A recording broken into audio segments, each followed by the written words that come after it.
After Jesus had said this prayer, he left with his disciples and went across Kidron Brook.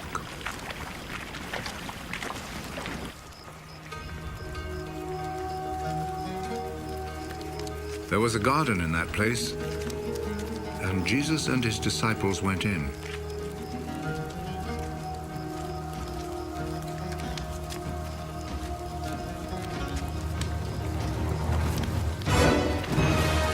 Judas, the traitor, knew where it was, because many times Jesus had met there with his disciples.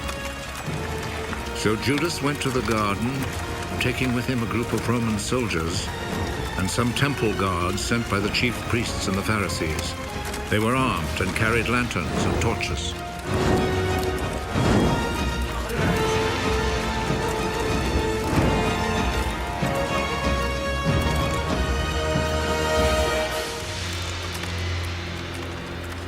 Jesus knew everything that was going to happen to him, so he stepped forward and asked them, "Who is it you are looking for?"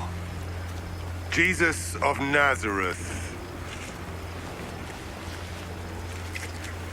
Judas the traitor was standing there with them when Jesus said to them, "I am he." They moved back and fell to the ground.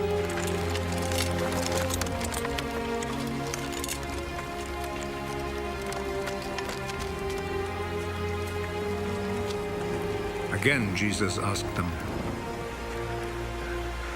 "Who is it you are looking for?" Jesus of Nazareth. I have already told you that I am he.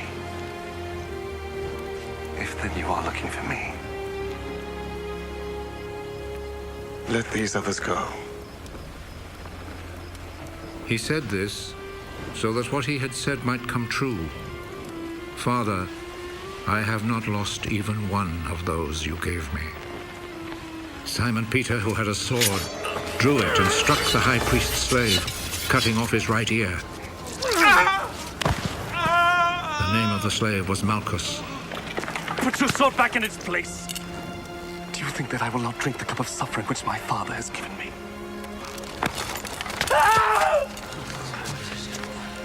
Then the Roman soldiers, with their commanding officer and the Jewish guards, arrested Jesus, tied him up,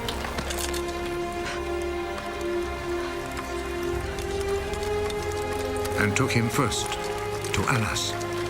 He was the father-in-law of Caiaphas, who was high priest that year.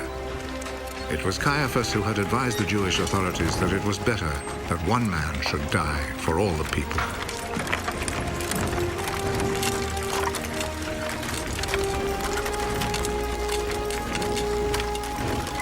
Simon Peter and another disciple followed Jesus. That other disciple was well known to the high priest, so he went with Jesus into the courtyard of the high priest's house, while Peter stayed outside by the gate.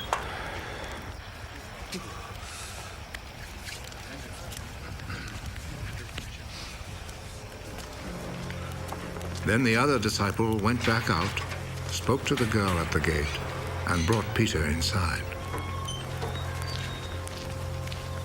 Aren't you also one of the disciples of that man?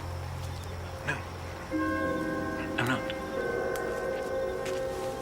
It was cold, so the servants and guards had built a charcoal fire and were standing around it warming themselves. So Peter went over and stood with them, warming himself. The high priest questioned Jesus about his disciples and about his teaching. Jesus answered, I have always spoken publicly to everyone. All my teaching was done in the synagogues and in the temple where all the people come together. I have never said anything in secret. Why then do you question me? Question the people who heard me. Ask them what I told them. They know what I said. How dare you talk like that to the high priest?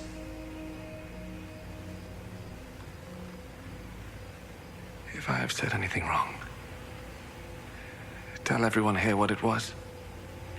But if I am right in what I have said, why do you hit me? Then Annas sent him, still tied up, to Caiaphas, the high priest. Peter was still standing there, keeping himself warm. So the others said to him, "Aren't you also one of the disciples of that man?" No, I am not. But Peter denied it. One of the high priest's slaves, a relative of the man whose ear Peter had cut off, spoke up. Didn't I see you with him in the garden? No. And at once, a rooster crowed.